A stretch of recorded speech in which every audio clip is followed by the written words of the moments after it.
رسول خدا کو بھیجا جا عربوں کی سنتوں کا مقابلہ کر. اب دشمنی ہوئی رسول سے، اب دشمنی ہوئی علی سے. مولا خلافت پہ لا رہے تھے، امام نے کہا مجھے نہیں لانا. علی کیوں؟ کہ میں آؤں گا تیری سنتوں کو ختم کروں گا، محمد کی سنتوں کو زندہ کروں گا.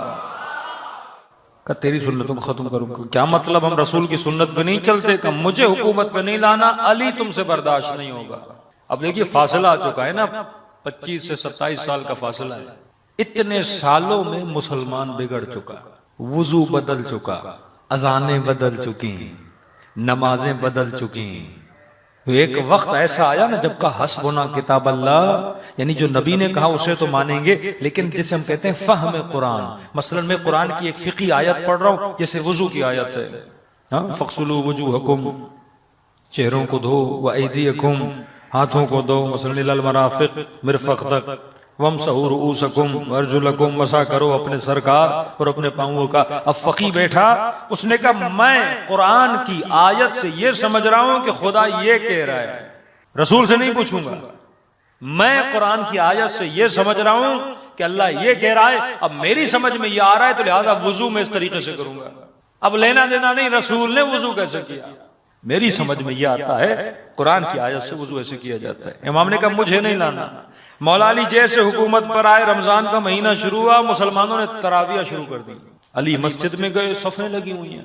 دعوت علی کو بھی دی، آپ بھی آئیے، جماعت کروائیے.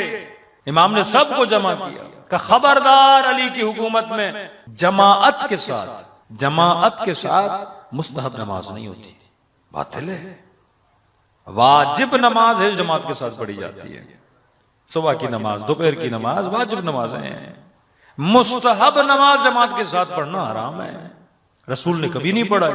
کہ تم میں سے کسی نے دیکھا نبی نے پڑھائی ہو؟ کر نہیں، لیکن ہم نے یہ دیکھا تھا نبی مسجد میں آتے تھے، اتنی رکعت نماز پڑھتے تھے، اتنا قرآن پڑھتے تھے. کہ وہ پڑھو، علی منع نہیں کرتا، وہ سنت رسول بھی ہے، لیکن جماعت کے ساتھ نہیں پڑھو. مولا نے قدغن کر دیا کہ کوئی نہیں پڑھے گا.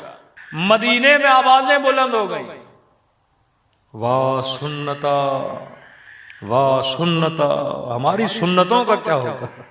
امام نے کہا کس کی سنت؟ کا علی تو شیخین کی سنت کا خلاف ہے. اگر یہ برا تھا تو انہوں نے کیوں پڑھائی؟ امام نے کہا میں کسی اور کا ذمہ لینے نہیں آیا، مجھ سے پوچھو محمد نے کیا کیا تھا اور نہیں کیا تھا. اب معاملہ اتنا بگڑا کہ لوگوں نے کہا علی شیخین کے دشمن ہیں. جھگڑا ہونے لگا، مسلمان کا خون کرتا. امام نے کہا میں بتا رہا ہوں رسول نے نہیں پڑھی، تمہیں پڑھنی ہے، تم جانو تیرا دین جانے. سنتوں کا مقابلہ کرنا. دشمنی اہل بیت سے بنی کیونکہ اہل بیت لوگوں کو دین بتاتے تھے.